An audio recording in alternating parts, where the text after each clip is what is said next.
three teenagers living in America, Ethan, Madison, and Jackson, were looking for a cheap hotel to spend their school vacation. They were looking for adventure, but on a tight budget. While surfing the internet, they came across an abandoned hotel in Colombia built on the edge of a cliff. Ethan, worried, "Hey, there have been murders in this hotel before. Are we really going to stay here?" Madison, nonchalantly, "Don't be silly, man. It's just an old hotel. What could happen?" Jackson, rationally, "Ethan, money is limited anyway. This is the best place to spend the weekend. What's the most that can happen? Besides, there are police nearby." Jackson, rationally, "Ethan, money is limited anyway. This is the best place to spend the weekend. What's the most that can happen? Besides, there are police nearby." Ethan desperately agreed. They bought their plane tickets and packed their suitcases. But Ethan was not at ease. She secretly put a taser in her bag. The journey begins. When they arrived at the airport, Ethan's taser was noticed as he passed through the security check. The security guard said, "You can't bring this device in." Ethan, insistently, "It has to stay with me, please." Jackson, sarcastically, "What happened, man? You're shaking with fear." Madison, laughing, "Ethan, they say chickens can't fly on airplanes. If you're so scared, you can stay home." Ethan reluctantly handed over the taser, but the uneasiness inside him would not go away. When they arrived in Colombia, Jackson and Madison secretly bought a new taser from a vendor without realizing it. Jackson, worried, "Ethan, where have you been? I thought we lost you." And they set off for the hotel. First night at the hotel. When the taxi dropped them off in front of the hotel, the driver looked at them in deep silence.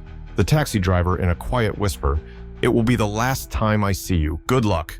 The three young people walked through the hotel door, thinking the old man was talking nonsense. When they entered the lobby, there were only old people around. Madison, curiously, "The population here seems to be all old." The man at the reception desk was young, but his face was full of scars. The receptionist, with a cold smile, "Welcome. I hope it won't be the last time I see you. Here's your key." They settled in the room. Old furniture, abandoned rooms, and a strange sense of peace pervaded the atmosphere. But as the night progressed, disturbing events began. The headline, "Hotel's missing guest still hasn't been found." Ethan's eyes widened. In the margin of the newspaper was a note written in shaky handwriting. "Find me!" He went upstairs in a panic, waking Jackson and Madison. Ethan, panting, "Guys, get up. This hotel is cursed. Look what I found."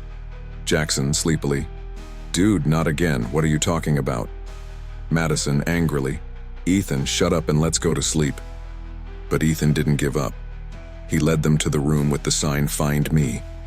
Gathering courage, they opened the door. Inside, there was only an old chair and a broken mirror. But when they looked in the mirror, they were horrified. Madison, trembling, "Our reflection is missing.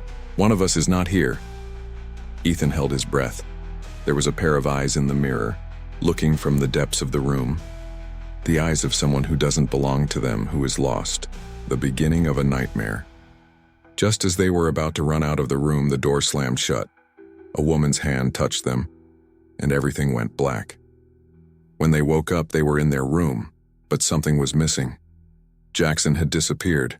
Madison, in a shaky voice, "This must be a nightmare, right?" Ethan, with determination, "No, this is real, and we have to find Jackson." They ran to the stairs, but no matter how far down they went, they always came to the same floor. Time seemed to stand still. Suddenly, they heard Jackson's muffled voice. Jackson, in a voice echoing in the distance, "Help me."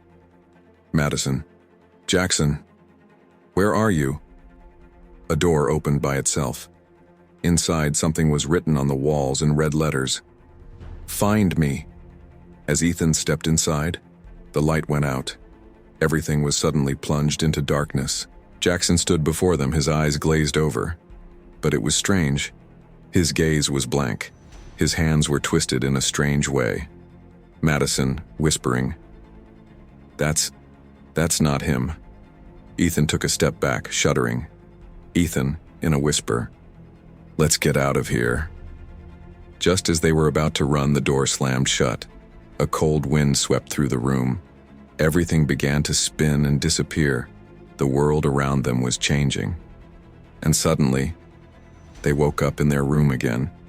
Hours had passed, but Jackson was still gone. Now there was only one question. How do we save Jackson? And more importantly, is it possible to escape from this cursed hotel?